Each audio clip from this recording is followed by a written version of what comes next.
Kung gusto mo ng mas magandang buhay, kailangan mong matutong mag-adapt. Hindi lang sa kung anong nangyayari ngayon, kundi pati sa kung anong paparating.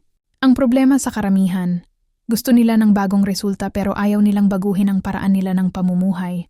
Gusto ng mas malaking kita, pero ayaw matuto ng bagong skill. Gusto ng mas maayos na buhay, pero kapit pa rin sa lumang sistema. Gusto ng progress pero takot mag-adjust. Pero eto ang totoo. Ang pananatili sa parehong sitwasyon ay ang pinakamahal na desisyon. Ang mundo hindi naghihintay. Nagbabago ang ekonomiya. Nagbabago ang industriya. Nagbabago ang paraan ng pagkita. Kung hindi ka mag-a-adjust, hindi ka lang mapag-iiwanan. Mawawala sa'yo ang buhay na gusto mo sanang maabot. Ang pag-adapt hindi ibig sabihin na takot ka.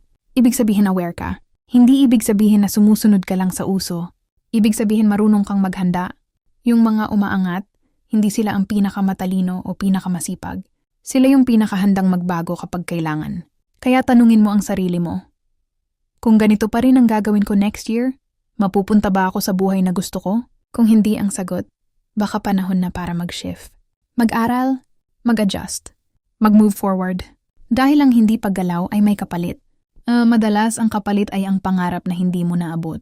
Choose to adapt. Choose to grow. Choose the future bago ka iwan ito.